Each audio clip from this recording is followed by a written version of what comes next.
इस छोटे से YouTube चैनल पर आपका स्वागत है। प्यारे बच्चों, जैसे कि आप देख पा रहे होंगे कि आपके सामने है त्रैमासिक आकलन 2022-23 कक्षा 8वीं का एकदम रियल क्वेश्चन पेपर। स्टूडेंट्स, वैसे तो इस क्वेश्चन पेपर को कई सारे YouTube चैनल पर आप देखे होंगे, लेकिन यहाँ पर आपको मिलेगा इसका फुल सॉल्यूशन, वो भी आपको लिखित हैंड रिटन में। इसके अलावा मैं आपको समझाऊंगा भी कि किसका आंसर कैसे करना है और क्यों करना है। मतलब यहाँ पर आपको मैं लिखित आंसर देने वाला हूँ, इसके बाद मैं आपको समझाऊंगा भी कि इसका आंसर ये होगा तो क्यों होगा, और आपको संपूर्ण नॉलेज वीडियो के एंड होते होते मिल जाएगा। और यकीन मानिए, आप 80 में से 80 नंबर लेकर के आएंगे, एक नंबर भी आपका नहीं कटने दूंगा, ये प्रॉमिस है। तो प्लीज़ वीडियो को फुल टाइम वॉच करना, अपने सभी दोस्तों के साथ शेयर करना, और कभी भी कोई भी दिक्कत हो तो मेरे से पूछ सकते हो। तो चलिए सबसे पहले हम देख लेते हैं, हम आपके सामने आंसर किस टाइप से दिखाएंगे, किस टाइप से प्रेजेंट करेंगे, फिर सभी क्वेश्चंस को कवर करते हैं। देखिए स्टूडेंट, जैसे आपका क्वेश्चन नंबर 8वां जो है उसका पूरा का पूरा आंसर कुछ इस प्रकार से मैं लिख करके लाया हूँ। ठीक है, इस तरह आपको दिखाया जाएगा। देख लीजिए क्वेश्चन नंबर 9, ऐसे ही आगे बढ़ेंगे तो 10, और ठीक इसी प्रकार से जितने भी क्वेश्चन हैं सभी का आंसर कवर किया हूँ। देख लीजिए 11, 12, और यहाँ पर जो चित्र दिया गया है उसको भी मैं कवर किया हूँ। तो चलिए फटाफट सभी क्वेश्चन को देख लेते हैं, फिर इनका आंसर क्या होगा इसे भी हम देख लेंगे। तो फाइनली आपने आंसर देख ही लिया कि आंसर किस टाइप से प्रेजेंट किया जाएगा, और यकीन मानिए जिस प्रकार से मैं आंसर यहाँ पर दे रहा हूँ आपको कहीं भी कोई भी नहीं दे सकता है। ओके, चलिए देख लीजिए, यहाँ पर विषय का नाम लिखा है कि विज्ञान एवं प्रौद्योगिकी, आपका माध्यम हिंदी रहना है, और समय 3 घंटे और 80 नंबर का आपका पेपर रहेगा। जैसे आगे बढ़ते हैं तो यहाँ पर अपना आईडी लिखेंगे, अपना नाम और अपने स्कूल का नाम लिखेंगे। ठीक है, और यहाँ से निर्देश दिया गया है कि सभी प्रश्न को हल करना अनिवार्य है। दूसरा नंबर कह रहा है कि दिए गए प्रश्नों के उत्तर इसी प्रश्न पत्र में हल करें, मतलब इसी में हल करके और आपको सबमिट करना है। देख लीजिए यहाँ पर है वस्तुनिष्ठ प्रश्न, सही विकल्प चुन करके लिखिए। प्रश्न नंबर पहला कह रहा है कि निम्नलिखित में से कौन सौर परिवार का सदस्य नहीं है। तो देखो, सौर परिवार का मतलब होता है कि सूरज के आसपास कौन कौन रहते हैं। तो सूरज के आसपास कुछ उल्कापिंड, कुछ क्षुद्र ग्रह, कुछ ग्रह रहते हैं, जिनमें से यहाँ पर पृथ्वी, बुध और शुक्र का नाम दिया है। बल्कि तारामंडल जो सूरज के ही समान एक तारा है, बल्कि ये सौर परिवार का सदस्य नहीं है। तो इसका सही आंसर हो जाएगा आपका ऑप्शन नंबर द, तारामंडल। बाकी सभी ग्रह हैं और ये सभी सौर परिवार के सदस्य हैं। आगे देख लेते हैं प्रश्न नंबर दूसरा, प्लास्टिक के अभिलक्षण गुण नहीं है। ऐसा क्या चीज़ है जो गुण प्लास्टिक में नहीं होते हैं। पहला नंबर पूछा है प्लास्टिक अक्रियाशील है, तो बिल्कुल सही बात है। प्लास्टिक कभी क्रिया नहीं करता है, किसी भी केमिकल साथ रिएक्शन नहीं करता है, तो प्लास्टिक अक्रियाशील धातु है, बिल्कुल सत्य है। दूसरा नंबर कह रहा है कि प्लास्टिक हल्का और मजबूत होता है, बिल्कुल सही है। प्लास्टिक बहुत ही हल्का होता है, प्लास्टिक की बॉल आप देखोगे वो जितना हल्का होता है उतना ही ज़्यादा मजबूत होता है। आगे देख लेते हैं, नेक्स्ट हमारा क्या कहता है, 7 नंबर, प्लास्टिक विद्युत और ऊष्मा का कुचालक होता है, तो बिल्कुल सही बात है। प्लास्टिक में आप कभी करंट लगाओगे तो करंट नहीं लगेगा, ठीक है, तो उसे बोलते हैं कुचालक, मतलब वो इलेक्ट्रिसिटी को दबा देता है। और हमारा द नंबर कहता है कि अति शीघ्र अपघटित हो जाता है, तो बिल्कुल गलत है भाई। प्लास्टिक सैकड़ों वर्ष तक अपघटित नहीं होता है, बल्कि जहां पर फेंकोगे, जिस स्थिति में फेंकोगे, ठीक 10 साल बाद आप जाओगे तो आपको उसी स्थिति में देखने को मिलेगा। तो इसका सही आंसर रहेगा option number the is correct answer. आगे देख लेते हैं नेक्स्ट क्वेश्चन, तीसरा नंबर, निम्नलिखित में से कौन सा परिवर्तन भौतिक परिवर्तन का उदाहरण है। देखो, परिवर्तन 2 प्रकार के होते हैं, एक होता है भौतिक परिवर्तन और दूसरा होता है रासायनिक परिवर्तन। भौतिक परिवर्तन उसे कहते हैं बच्चों जब आपको कुछ ना करना पड़े, ऑटोमेटिक चेंज हो जाए, जिसमें आपका कोई योगदान ना हो, ना तो कोई केमिकल का योगदान हो, ऑटोमेटिक चेंज हो जाए। जैसे घड़े का टूटना, घड़ा तोड़ने के लिए हम उसमें कुछ इंजेक्शन नहीं देते हैं कि यार हमें घड़ा तोड़ना तो जाके उसमें इंजेक्शन दो, ऐसा कुछ नहीं होता ना, उसे हम बोलते हैं भौतिक परिवर्तन। लेकिन रासायनिक परिवर्तन वही परिवर्तन होते हैं जिसको कन्वर्ट करने के लिए कुछ ना कुछ केमिकल रिएक्शन होता है और जाकर कन्वर्ट होता है, उसे कहते हैं रासायनिक परिवर्तन। जैसे भोजन का सड़ना, अब एक बात बताओ, अगर 2 दिन से भोजन बना रखा हुआ है, ठीक है, आप उसे खुले में छोड़ दोगे, फ्रिज वगैरह में नहीं रखोगे, तो आपका भोजन में पड़ जाएंगे ईस्ट, और ईस्ट जा करके आपके भोजन को खराब कर देंगे और आपके भोजन से बदबू आने लगेगा। तो ईस्ट उसमें पड़े ना, तब जा करके आपका भोजन खराब हुआ, उसे बोलेंगे रासायनिक परिवर्तन। ईस्ट उस पर जा करके पोट्टी कर दिए, फिर जा करके उनकी पोट्टी से ही पूरा भोजन आपका खराब हो गया। लोहे में जंग लगने की बात करें तो लोहे में जंग कब लगते हैं, लोहा को आप खुले मैदान में रख दो और जब उसमें बार बार हवा चलेगा, पानी का नमी पड़ेगा, तो जाकर के लोहे में जंग लग जाएगा। मतलब ऑक्सीजन जाकर के जुड़ता है और रिएक्शन करता है तो लगता है जंग, ठीक है। इसी प्रकार फिर देखते हो कि लोहे का क्षरण भी होने लगता है, लोहा टूटने लगता है धीरे धीरे जंग लग लग के। ओके, आगे देखिए घड़े टूटना, घड़े टूटना भाई चाहे आप मैदान में रख दो, चाहे आप घर के अंदर रख दो, उसमें हमको कुछ नहीं करना पड़ता, ना तो कोई केमिकल रिएक्शन होता, ना तो उसमें कीड़े लगते हैं कि मटके में कीड़े लगे तो मटका टूट जाए। उसको तोड़ना होगा तो आप एक पत्थर फेंकोगे, वो टूट जाएगा आसानी से। ठीक, तो इसका सही आंसर होगा आपका ऑप्शन नंबर सा नंबर। बाकी तो मैं और समझा भी रहा था। और दही का जमना, ये भी आपका रासायनिक परिवर्तन है, ईस्ट पड़ जाते हैं तब जाकर के आपका दूध से दही बन जाता है। चलिए, तो इसका सही आंसर क्या लगाएंगे? इसका सही आंसर आप लगाएंगे ऑप्शन नंबर सा, घड़े का टूटना। चलो आगे देख लेते हैं फोर्थ नंबर। हमारा चौथा नंबर कहता है नाइट्रोजन का उपयोग भंडारित भोज्य पदार्थ में किया जाता है, क्यों? तो देख लो, पहला नंबर कहता है कि यह भोजन को ऑक्सीजन प्रदान करता है, यह भोजन को कार्बन डाइऑक्साइड प्रदान करता है। सा नंबर कहता है कि यह भोजन को प्रोटीन प्रदान करता है। और इन पर दा नंबर कहता है यह भोजन को ताज़ा बनाए रखता है। तो इसका सही आंसर हो जाएगा ऑप्शन नंबर दा, यह भोजन को ताज़ा बनाए रखती है। आगे देख लेते हैं प्रश्न नंबर 5। कार्बन डाइऑक्साइड गीले नीले लिटमस पेपर को लाल कर देती है, वह क्या होता है? तो भैया जो आपके नीले लिटमस पेपर को लाल कर देता है उसे कहते हैं अम्ल। तो इसका सही आंसर अम्ल हो जाएगा। और देख लो पहले नंबर पर है अम्ल ऑक्साइड। ठीक, एक चीज़ याद रखना स्टूडेंट्स, अनिल नाम याद रखना, अनिल। ठीक, अनिल याद रखोगे तो आ मतलब अम्ल, नी मतलब नीला और ला मतलब लाल, मतलब अम्ल जो है नीला लिटमस पेपर को लाल कर देता है, इस प्रकार से याद रखना। तो ये हो जाएगा आपका अनिल। ओके, आगे देख लेते हैं नेक्स्ट 6 नंबर। यदि प्रकाश की किरण विरल माध्यम से सघन माध्यम में जाती है तो क्या होती है? तो कोई भी प्रकाश किरण यदि विरल से मतलब दूर दूर से, सघन मतलब पास पास की हो जाए तो हमेशा अविलंब की ओर झुकती है। और आपका ऑप्शन नंबर ए सही आंसर हो जाएगा। चलिए आगे देख लेते हैं अति लघुत्तरीय प्रश्न क्या पूछा गया है। 7वां नंबर कहता है कि नीचे दी गई जानकारी के आधार पर ग्रहों को पहचान करके उनके नाम लिखिए। अब आपको ग्रहों के बारे में कुछ जानकारी देना है, जो कि बहुत ही सरल प्रश्न पूछा गया है। सबसे बड़ा ग्रह कौन सा है? तो सबको पता है कि बृहस्पति सबसे बड़ा ग्रह होता है। ठीक है, तो यहाँ पर सिंपल सा आपको बृहस्पति लिख देना है, बृहस्पति, कुछ इस प्रकार से आप लिख दोगे और ये आपका सबसे बड़ा ग्रह कहलाता है। आगे देख लेते हैं खा नंबर। जिस ग्रह पर जीवन है वो कौन सा ग्रह कहलाएगा? तो ये जिसमें हम रहते हैं, और हम तो रहते हैं पृथ्वी पे, तो सिंपल सा इसका सही आंसर पृथ्वी हो जाएगा। ओके, आगे देख लेते हैं गा नंबर। सबसे चमकीला ग्रह, ऐसा कौन सा ग्रह जो सबसे चमकीला होता है? तो ये होता है आपका शुक्र, जिसे आप भोर का तारा भी कहते हो, और ये सबसे ज़्यादा चमकीला ग्रह होता है। आगे देख लेते हैं घा नंबर। लाल ग्रह किसे कहते हैं? जो आपको दिखने में एकदम लाल कलर का दिखे वो है आपका मंगल। मंगल को हम लाल ग्रह कहते हैं। ओके, देखिए सभी का आंसर मैं लिख दिया हूँ, प्लीज़ आप स्क्रीनशॉट ले लीजिए। वैसे अगर आप इसका पीडीएफ डाउनलोड करना चाहते हो तो वीडियो के डिस्क्रिप्शन बॉक्स में पीडीएफ का लिंक दिया है, जाइए पीडीएफ को डाउनलोड कीजिए और अपने सभी डाउट को आउट कीजिए। आगे देख लेते हैं प्रश्न नंबर 8। पहाड़ों पर वायुमंडल दाब के बहुत कम हो जाने पर मानव शरीर पर क्या प्रभाव पड़ता है? तो इसका आंसर सुन लीजिए स्टूडेंट्स, बाकी मैं आपको लिखित भी दिखाऊंगा, जैसे कि मैंने आपको दिखाया कि आंसर लिख करके रखा हूँ। तो पहाड़ों पर वायुमंडलीय दाब कम हो जाने से मानव शरीर के अंदर घुटन होने लगता है और मनुष्य ऑक्सीजन सही तरीके से नहीं ले पाता है। ओके, बाकी आंसर मैं लिख के दिखा दूंगा। 9वां नंबर देख लो, कुछ चित्र दिए गए हैं और यहाँ पर लिखा है, देख लीजिए, जैसे कि मैं इसकी स्क्रॉल करता हूँ, यहाँ लिखा है चित्र का और खा को ध्यानपूर्वक देखिए और अवलोकन के आधार पर सिद्ध कीजिए कि दहन के लिए क्या आवश्यक है और क्यों। तो भैया देख लो चित्र, सबसे पहले देख लो, यहाँ पर एक पात्र नीचे रखा है, इसमें ग्लास रखा है, ग्लास के अंदर मोमबत्ती है और ये ऊपर खुला हुआ है और मोमबत्ती जल रहा है। लेकिन जैसे हमने ऊपर कुछ ढक दिया तो मोमबत्ती बंद हो गया। मोमबत्ती बंद क्यों हो गया, बुझ क्यों गया? क्योंकि यहाँ पर अब ऑक्सीजन जाना बंद हो गया और गिलास के अंदर ऑक्सीजन नहीं जाएगा तो आपकी मोमबत्ती बुझ जाएगी। मतलब जलने के लिए ऑक्सीजन चाहिए तभी कोई चीज़ जलेगा। ठीक है, जैसे आप माचिस की तीली जलाते ना हो, माचिस लिए एक तीली मार तो माचिस जल उठा, लेकिन अगर आपके पृथ्वी पर ऑक्सीजन ना हो तो आपका माचिस का तीली कभी जल ही नहीं सकता है। ओके, चलिए, तो आप उस ग्रह में जाना जहां पर ऑक्सीजन नहीं है, तो वहां पर कभी कुछ भी नहीं चलेगा। आगे देख लेते हैं प्रश्न नंबर 10।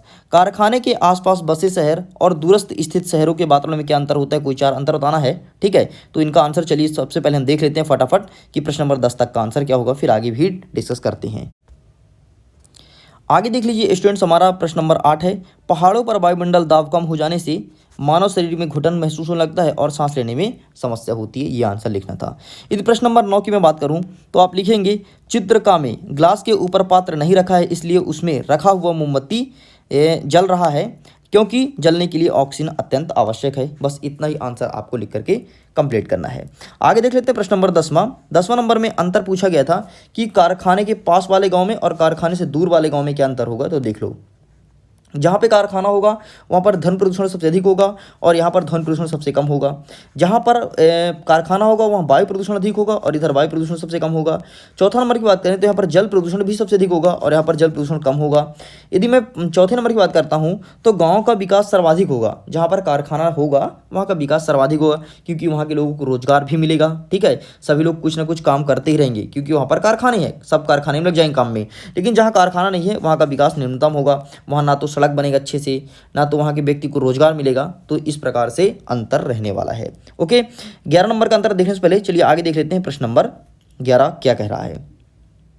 आगे देखिए हमारा क्वेश्चन नंबर 11 कह रहा है कि पटाखे तथा ईंधन को सार्वजनिक वाहनों पर ले जाना प्रतिबंधित होता है क्यों। मतलब सार्वजनिक वाहन का मतलब वो वाहन होते हैं जिसमें सभी लोग यात्रा करते हैं, जो कि सरकारी वाहन होता है, वहाँ पर प्रतिबंधित होता है क्यों। कोई 4 हमें कारण बताना है। जैसे कि आप देखे होगे कि ट्रेन वगैरह में आप पटाखे या फिर ईंधन मतलब गैस सिलेंडर वगैरह नहीं ले जा सकते हो। यदि आप ले जाओगे तो आपको जुर्माना लगेगा और आपको जेल भी जानी पड़ सकती है। ओके, तो इसका आंसर भी हम कवर करेंगे। आगे देख लेते हैं 12 नंबर लघुत्तरीय प्रश्न पूछा गया है। 12वां का आ कहता है कि आपके अनुसार बहुतायत में प्लास्टिक का उपयोग क्यों नहीं करना चाहिए। बहुतायत मतलब होता है अधिक मात्रा में प्लास्टिक का यूज़ क्यों नहीं करना चाहिए। देखते हो कि पन्नी जैसे कि बैन हो रहा है, ठीक है, प्लास्टिक की पॉलीथीन बैन हो रही है। उसका रीज़न यही है यार कि वो मिट्टी में जाता है तो बहुत ज़्यादा पॉल्यूशन करता है, इसलिए उसे बैन किया जा रहा है। ठीक है, तो इसके बारे में भी हम देखेंगे। चलिए आगे देख लेते हैं। नेक्स्ट हमारा क्वेश्चन क्या कह रहा है। इसका 12 नंबर कहता है कि प्लास्टिक के स्थान पर ऐसे कौन सी वस्तु का इस्तेमाल कर सकते हैं जिससे कि पर्यावरण प्रदूषण को रोका जा सके। तो सिंपल सा आपको यहाँ पर लिखना है कागज़। ओके, तो प्लीज़ आप इसका स्क्रीनशॉट ले लो कि प्लास्टिक के स्थान पर हम जब कागज़ का यूज़ करेंगे तो प्रदूषण को रोका जा सकता है। आगे देख लेते हैं 13वां का आ नंबर। किसी स्वस्थ व्यक्ति को सर्दी जुकाम से पीड़ित व्यक्ति का रुमाल उपयोग में क्यों नहीं लाना चाहिए, ऐसा क्यों। तो देखो यार कि जब कोई स्वस्थ व्यक्ति होता है और जिस व्यक्ति को सर्दी जुकाम हो जाता है तो सर्दी जुकाम वाले व्यक्ति को सर्दी जुकाम वाले व्यक्ति का रुमाल स्वस्थ व्यक्ति को यूज़ नहीं करना चाहिए। ये सपोज दैट आपको सर्दी जुकाम है और आपके मम्मी पापा स्वस्थ हैं तो आप जो सामान यूज़ करते हो उसे मम्मी पापा को नहीं छूना चाहिए क्योंकि सर्दी जुकाम एक संक्रामक रोग है और ये रोग बहुत जल्दी एक व्यक्ति से दूसरे व्यक्ति में फैलता है। इसलिए अगर आपको सर्दी जुकाम है तो दूसरे व्यक्ति को भी हो सकता है, इसीलिए आप अपना सामान स्वयं यूज करिए और स्वस्थ व्यक्ति को संक्रमित व्यक्ति का सामान को नहीं इस्तेमाल करना चाहिए। ओके, बाकी इसका आंसर भी मैं लिखित दिखाने वाला हूँ। आगे देख लीजिए 12 नंबर। फ्रिज में रखे फल एवं दूध, सब्जियां, अंडे, मांस इत्यादि अधिक समय तक खराब नहीं होते क्यों। क्योंकि हमेशा ताजगी बनी रहती है इसलिए खराब नहीं होते हैं। ओके, चलिए ये प्रश्न पूछा गया था। आगे देख लेते हैं प्रश्न नंबर 14। मानव नेत्र का नामांकित चित्र बनाइए। तो चलिए यहाँ तक का आंसर देख लेते हैं, आप स्क्रीनशॉट भी ले लीजिए, फिर आगे और भी जो क्वेश्चन पूछे गए उसको डिस्कस करेंगे। हमने प्रश्न नंबर 10 तक कवर कर लिया था। आगे देखते हैं प्रश्न नंबर 11। 11वां नंबर ये बोला था कि सार्वजनिक वाहनों पर पटाखे फिर ईंधन नहीं जाना चाहिए क्यों। तो इसका रीज़न देख लो, पटाखे और ईंधन ज्वलनशील होते हैं इसलिए, और विस्फोट होने खतरा बना देता है। तो यहाँ पर 2 कोई कारण मैंने लिख के लाया है। ओके, आगे देख लेते हैं प्रश्न नंबर 11 के बाद 12वां नंबर जो पूछा गया था उसका आंसर लिखा है क्योंकि प्लास्टिक जल्दी नष्ट नहीं होता, उसे नष्ट होने में सैकड़ों वर्ष लगते हैं और प्लास्टिक सबसे अधिक मृदा प्रदूषण करता है, इसलिए प्लास्टिक पन्नी का यूज़ नहीं करना चाहिए। और दूसरा प्रश्न यही था कि प्लास्टिक के स्थान पर किसका यूज़ करना चाहिए। तो यहाँ पर कागज सही उत्तर हो जाएगा, आंसर मैं वहीं पर बता दिया था। आगे देख लेते हैं प्रश्न क्रमांक 13। 13वां नंबर का पहला आंसर होगा कि संकट रोग का खतरा बना रहता है। दूसरा का हो जाएगा क्योंकि फ्रिज में रखी वस्तु पर ताजगी बनी रहती है। आपको इतना ही लिख करके आना है, आपको पूरे में से पूरे नंबर मिल जाएंगे। ओके, और प्लीज़ स्टूडेंट्स जाकर के PDF जरूर डाउनलोड कर लेना ताकि आपको स्क्रीनशॉट वगैरह ना लेना पड़े, हर एक चीज़ आपको वहीं पर मिल जाए। आगे देख लेते हैं प्रश्न नंबर 15 क्या पूछा गया था, फिर उसका आंसर भी कवर करते हैं। प्रश्न नंबर 14 कहता है कि मानव नेत्र का नामांकित चित्र बनाइए। इसके अलावा जैसे आगे चलते हैं दीर्घ उत्तरीय प्रश्न आता है प्रश्न नंबर 15। 15 का आ नंबर कहता है कि लोहे की कील और पाइप आदि वस्तु पर जंग लग जाती है क्यों। ऐसा क्या कारण है कि लोहे की कील और पाइप में जंग लग जाती है और इस वस्तु को जंग से बचाने के लिए क्या क्या उपाय करना चाहिए। तो यार सिंपल सा इसमें जंग लगने का कारण सिर्फ और सिर्फ इतना है कि जब हवा चलती है, हवा के साथ पानी वाली नमी आती है तो नमी के कारण लोहे में जंग लग जाता है। ठीक है, और लोहे को जंग से बचाने के लिए आप देखे होंगे कि घर में आपके पापा जी जो लोहे का सामान होता है उसमें पेंट या पॉलिश पोत देते हैं। ठीक है, जो कि लोहे को जंग लगने से बचाती है। आपके घर में गेट होगा यार, गेट में देखोगे पेंट या वार्निश पोताई कर दी जाती है जिससे वो लोहे में जंग लगने से बचती है। ठीक है, तो इसका आंसर भी हम देख लेंगे। आगे देख लेते हैं हमारा नेक्स्ट क्वेश्चन क्या कह रहा है। 12 नंबर। निम्नलिखित पदार्थ को उनके चमक, आघात वर्धनीयता और भंगुरता तथा उष्मा चालकता के गुणों के आधार पर सारणी बनाकर के वर्गीकृत कीजिए। तो देखो इसका सारणी मैं आपके सामने अभी दिखाने वाला हूँ। ठीक है, आगे देख लेते हैं। नेक्स्ट क्वेश्चन और क्या पूछा गया है, इसके अथवा में एक प्रश्न पूछा गया था कि निम्नलिखित पदार्थ को उनके गुण के आधार पर धातु और अधातु में वर्गीकृत करना है। ठीक है, तो इनका गुण के आधार पर हमें बांटना है।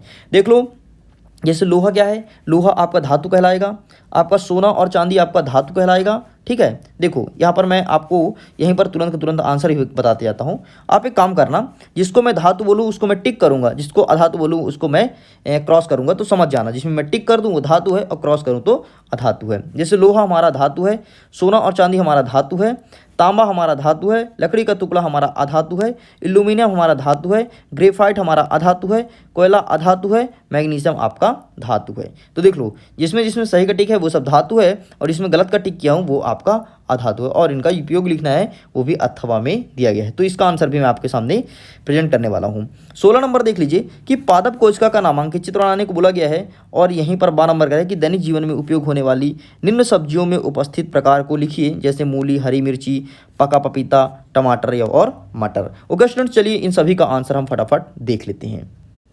हमारा प्रश्न नंबर 14 पूछा था कि मानव नेत्र का नामांकित चित्र बनाना है। तो देख लो 14 का उत्तर ये रहा। तो कुछ इस प्रकार से चित्र आपको बनाना है। इसको मैं जूम आउट करता हूँ ताकि आप स्क्रीनशॉट ले सकें। ठीक है, वैसे पीडीएफ डाउनलोड कर लोगे तो वहाँ पर आपको अच्छे से इमेज मिल जाएगा। चलिए आगे देख लेते हैं, प्रश्न नंबर 15 का उत्तर क्या होगा।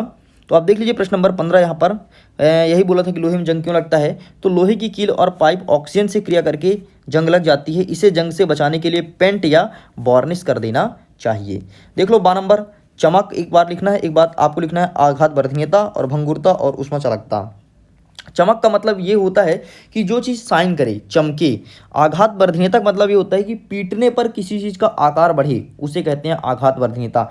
जैसे लोहे को जितना आप पीटोगे उसकी लंबाई उतनी बढ़ती जाएगी, तांबे को आप जितना पीटोगे उतनी उसकी लंबाई बढ़ती जाएगी, सोना को जितना पीटोगे उतनी लंबाई बढ़ेगी, चांदी को जितना पीटोगे उतनी लंबाई बढ़ेगी। तो उसे बोलते हैं आघात वर्धनीयता, मतलब टूटे ना। लेकिन यदि पत्थर को पीटोगे तो पत्थर की लंबाई नहीं बढ़ेगी बल्कि टूट जाएगी, तो वो उसमें आएगा भंगुरता में। ठीक है, जिसको पीटने पर वो टूट जाए। जैसे कोयला को आप पीटोगे तो कोयला आपका टूट जाएगा, ग्रेफाइट आपका टूट जाएगा, गंधक आपका टूट जाएगा, तो ये आपके भंगुरता में आएगा। उष्मा चालकता का मतलब होता है जिसमें से करंट प्रवाहित हो जाए। लोहा में आप करंट छुआ दोगे तो पूरे घर में करंट फैल जाएगा, तांबे में यदि करंट छुआ दोगे पूरे घर में करंट फैल जाएगा। ठीक है, तो इसका आंसर इस प्रकार से आपको लिखना है, तो प्लीज़ स्क्रीनशॉट ले लीजिए। चलिए आगे चलते हैं, देख लेते हैं नेक्स्ट प्रश्न।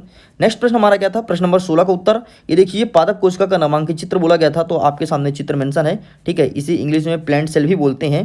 ठीक, ये देख लीजिए प्रश्न क्रमांक 16 का उत्तर। तो प्लीज़ इसका भी आप स्क्रीनशॉट ले सकते हैं और आपको ठीक इसी प्रकार से चित्र बनाना है। ओके स्टूडेंट्स, तो पूरे जितने भी क्वेश्चन थे सभी के आंसर्स कंप्लीट होते हैं। मुझे उम्मीद है आपको ये वीडियो पसंद आया होगा। अगर वीडियो पसंद आए तो प्लीज़ वीडियो को लाइक कीजिएगा, अपने दोस्तों के साथ शेयर जरूर करना, और अगर आपके मन में कोई भी डाउट हो तो वीडियो के डिस्क्रिप्शन बॉक्स में टेलीग्राम का लिंक दिया गया है, इंस्टाग्राम का लिंक दिया है, जाइए वहाँ पर जुड़ जाइए और मेरे से बेशक पूछ सकती हैं। ओके स्टूडेंट्स, वीडियो को एंड करता हूँ।